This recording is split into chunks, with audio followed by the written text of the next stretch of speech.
Three. প্রিয় শিক্ষার্থীরা, কেমন আছো? আশা করি ভালো আছো। কারণ সৃষ্টিকর্তার কৃপায় আমি একবার ভালো আছি। আমি রতন কুমার মজুমদার। আজকে আমি তোমাদের সঙ্গে 5টা সেন্টেন্সের শেষ যে সেন্টেন্সটি, এই সেন্টেন্সটি হচ্ছে এক্সক্লামেটরি সেন্টেন্স। এই সেন্টেন্সের ডাইরেক্ট হতে ইনডাইরেক্ট ন্যারেশন নিয়ে কীভাবে করতে হয় সেই সম্পর্কে আমি তোমাদের সঙ্গে একটু আলোচনা করব। তোমরা খেয়াল করবে এবং যেখানে যে সমস্যা আছে সেটি তোমরা বুঝে নেবে। তো সর্বপ্রথম সেন্টেন্সটিতে যাওয়ার পূর্বে আমি তোমাদেরকে বলবো আমরা এই এক্সক্লামেটরি সেন্টেন্স সহজে কিভাবে বুঝতে পারবো বা চিনতে পারবো, সেই চেনার উপায়টা কী। তাহলে একটু দেখি, আমরা বোর্ডে চলে। বাক্যটির শেষে, কোনো বাক্যের শেষে যদি একটা বাক্য লিখলাম, সেই বাক্যের শেষে যদি এক্সক্লেমেশন, নট অফ এক্সক্লেমেশন, এই চিহ্নটা থাকে, এই চিহ্নটাকে বলা হয় নট অফ এক্সক্লেমেশন। অর্থাৎ এক্সক্লেমেটরি বাক্যের শেষে যে চিহ্নটি ব্যবহার করা হয় তাকে এক্সক্লেমেটরি সেন্টেন্স বলে। আজকে এই সেন্টেন্স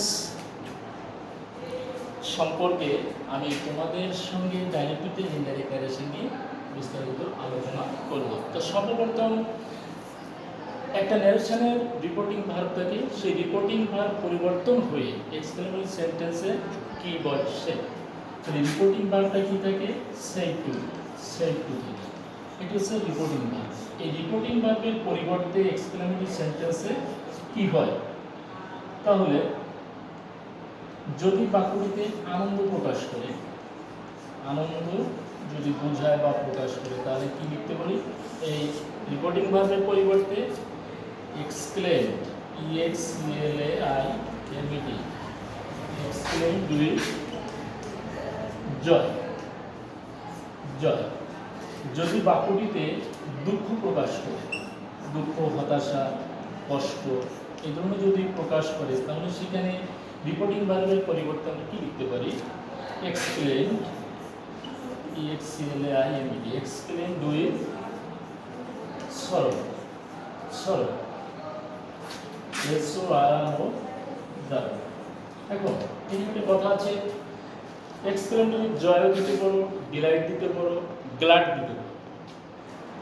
যদি দুঃখ প্রকাশ করে এক্সক্লেমড উইথ সরো অথবা গ্রিভ অথবা স্যাড কথাটা লেখা যেতে পারে। আরও লেখা যায় যদি আনন্দ প্রকাশ, ডিলাইট করতে পারি। এরপর যদি exclaimed with wonderful, exclaimed with sorrow ইত্যাদি। তাহলে আজকে আমরা ডাইরেক্ট থেকে ইনডাইরেক্ট ন্যারেশন করিতে এক্সক্লেমেটরি সেন্টেন্সের গঠনটি কি সেই সম্পর্কে দেখব। গঠনটি হচ্ছে, প্রথম সাবজেক্ট বলবে যে সিটি সাবজেক্ট, এই সাবজেক্টে ন্যারেশনের ভাষায় বলে স্পিকার, প্লাস সেই টু পরিবর্তে, অর্থাৎ রিপোর্টিং ভার্বের পরিবর্তে exclaim, EXCLAIMED, exclaim with joy, JOY। ব্র্যাকেটের ভিতরে লিখতে পারি আনন্দ, আনন্দ প্রকাশ করলে জয় বসে। আরেকটি হচ্ছে সরো, SORRO। ব্র্যাকেটে লিখবো দুঃখ প্রকাশ করলে, দুঃখ, প্লাস কমা, ইনভার্টেড কমা উঠে, কমা ইনভার্টেড কমা উঠে এক্সক্লেমেটরি সেন্টেন্সে কনজাংশন হিসেবে দ্যাট কথাটি বসে, প্লাস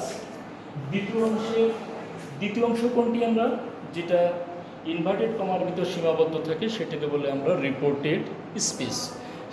এটিকেই বলা হয় দ্বিতীয় অংশ। এই দ্বিতীয় অংশে কী বসে? অর্থাৎ রিপোর্টেড স্পিচের সাবজেক্টটি বসে। এখন এই সাবজেক্টটি পরিবর্তন হলে করতে হবে, পরিবর্তন না হলে সরাসরি বসে যাবে, প্লাস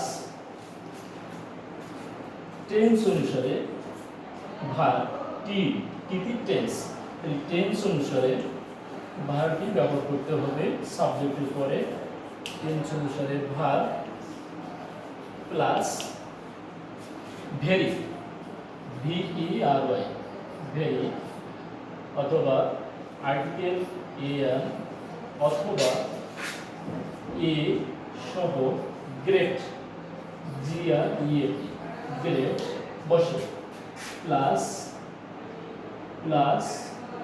আদার্স ওয়ার্ডস নিয়ম অনুসারে আদার্স ওয়ার্ডস বসে। কথা ক্লিয়ার? তাহলে কি হবে বিষয়টি? ডাইরেক্ট থেকে ইনডাইরেক্ট ন্যারেশন করার জন্য এক্সপ্লেন সেন্টেন্সের গঠনটি কেমন হবে? প্রথম সাবজেক্টটি ব্যবহার করব আমরা। রিপোর্টিং ভার্ব পরিবর্তন হয়ে যদি বাক্যটিতে আনন্দ প্রকাশ করে তাহলে সেই রিপোর্টিং ভার্বের পরিবর্তে আমরা লিখব এক্সপ্লেন উইথ জয়। যদি বাক্যটিতে দুঃখ প্রকাশ করে তাহলে তার পরিবর্তে আমরা লিখব এক্সপ্লেন উইথ সরো। এরপরে কি আসবে? কমা এবং ইনভার্টেড কমা উঠে সেখানে কি বসবে? কনজাংশন হিসেবে দ্যাট কথাটা বসবে। দ্বিতীয় অংশের অর্থাৎ রিপোর্টেড স্পিচের সাবজেক্ট পরিবর্তন হয়ে দ্যাটের পরে বসবে প্লাস টেন্স অনুসারে সাহায্যকারী ভার্ব বসবে। ভার্বের পরে কি আসবে? ভেরি। আর্টিকেল থাকতে পারে এ অথবা ইয়ান এবং এ সহ গ্রেড কথাটা বসতে পারে প্লাস নিয়ম অনুসারে অন্যান্য অংশ বসবে। এখন তোমাদের কাছে একটু বিবৃতি মনে হতে পারে, স্যার এখানে ভেরি আর্টিকেল এগুলো কি? আমি এই সম্পর্কে একটু বলবো। সেখানে আমি তোমাদের ছোট্ট একটি নোট দেবো। নোটটি হলো এক্সক্লেমেটরি বাক্যে অবজেক্ট বসে না, এটি মনে রাখবে। অবজেক্ট OBJECT অবজেক্ট বসে না। কথা ক্লিয়ার? যদি বাক্যটি এক্সক্লেমেটরি বাক্যটি যদি হাউ দ্বারা শুরু হয়, হাউ, তাহলে হাউ এর পরিবর্তে হাউ দ্বারা হলে এর পরিবর্তে কি বসবে? ভেরি কথাটা আসবে। বাক্যটি গঠন করার জন্য ইনডাইরেক্ট ন্যারেশন করার জন্য হাউ দ্বারা হলে কি বসবে? হাউ দ্বারা হলে ভেরি বসবে। বুঝতে পারছো?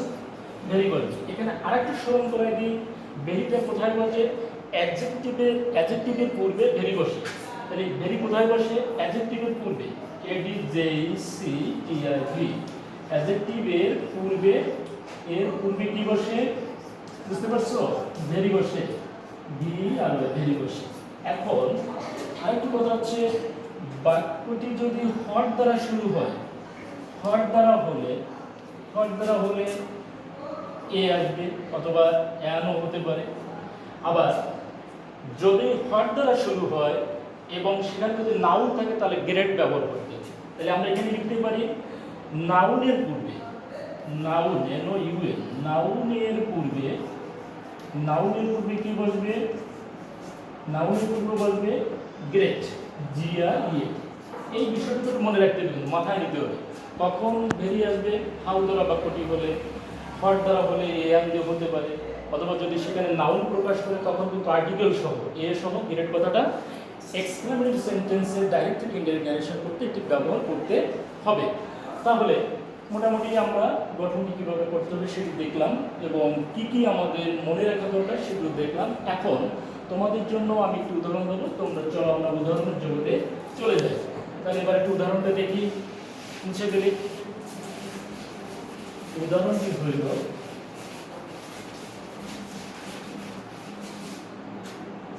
যেমন he said to me,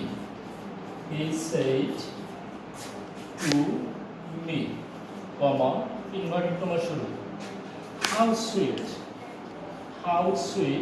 SWWET, how sweet the mango mango is বাক্যটি শেষে কি হবে? পুলিশটা হবে নাকি নোট অফ এক্সক্লেমেশন হবে? অর্থাৎ বিস্ময়সূচক চিহ্নটি ব্যবহার করতে হবে এবং ইনভার্টেড কমা ক্লোজ করতে হবে। তাহলে ঠিক আছে। তাহলে আমরা সর্বপ্রথম এখন এটি কি আছে? ডাইরেক্ট ন্যারেশন আছে। ডাইরেক্ট ন্যারেশনটা আমরা আরো সহজে কিভাবে চিনতে পারি? কমা ইনভার্টেড কমা থাকলেই ডাইরেক্ট ন্যারেশন। এখন ইনডাইরেক্ট ন্যারেশন করতে হলে সর্বপ্রথম আমাদের সেন্টেন্সটা ফাইন্ড আউট করতে হবে, শনাক্ত করতে হবে। তাহলে এটি কোন সেন্টেন্স? আমরা সহজে একটু মানে চিনেছিলাম যে বাক্যটির শেষে বিশেষযোগ চিহ্ন থাকে সেটি exclamatory sentence.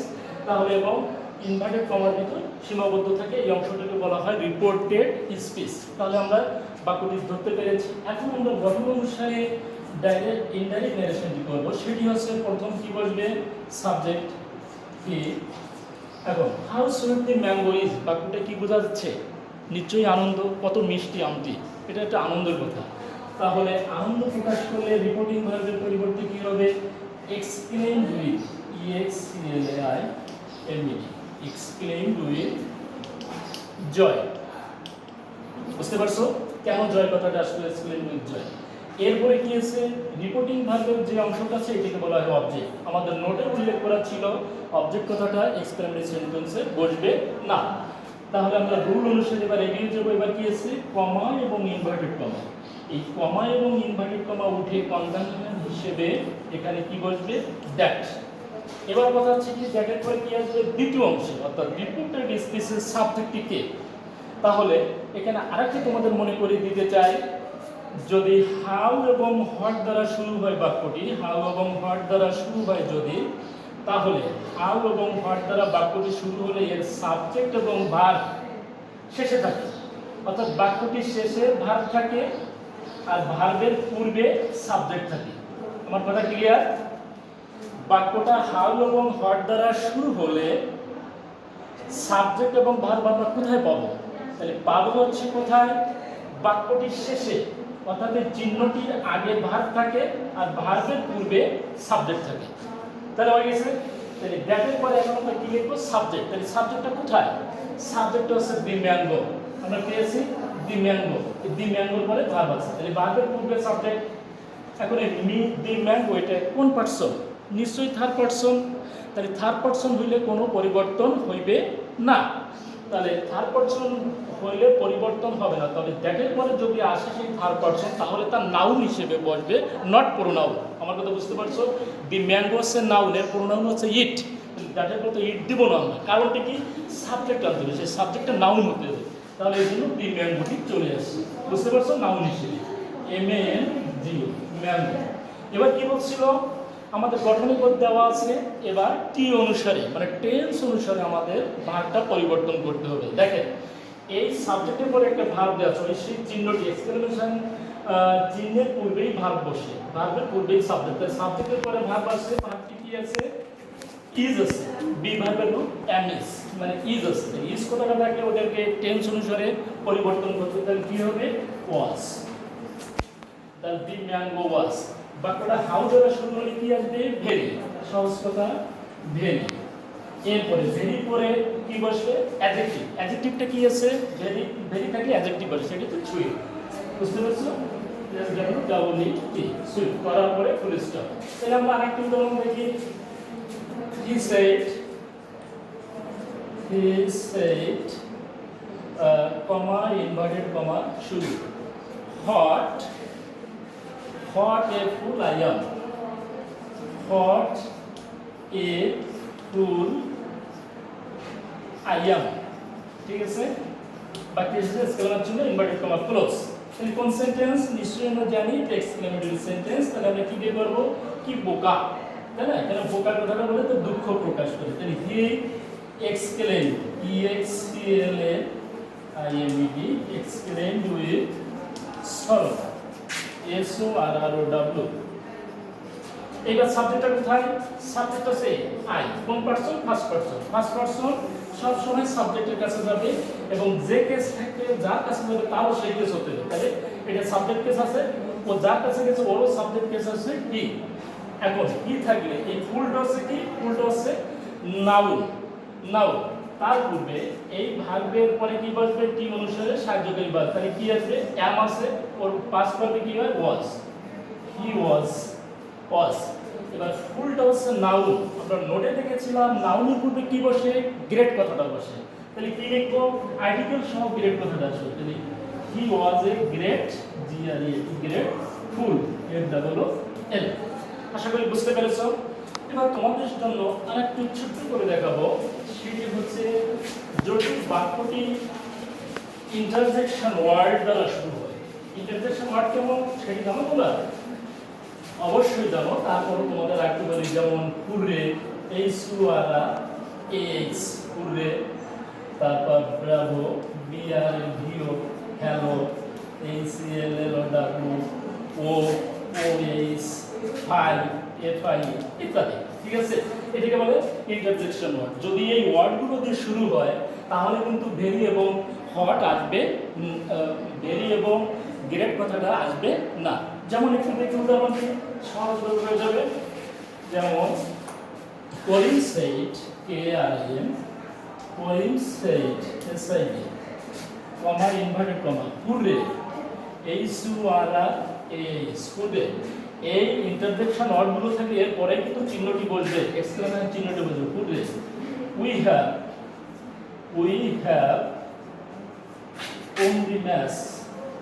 won the match, MATCH, full stop, inverted comma close. তাহলে চিহ্নটা দেখলেই এক্সক্লেমেটরি সেন্টেন্স, আনন্দ বোঝাচ্ছে, হুররে কি মজা। তাহলে কি লিখতে পারে, আনন্দ বোঝালে কি হবে, রিপোর্টিং ভার্বের পরিবর্তে exclaim, CLAIM, exclaim with joy, delight, glad, বিদায় দাও, with joy, JOY, inverted comma উঠে দ্যাট। এইবার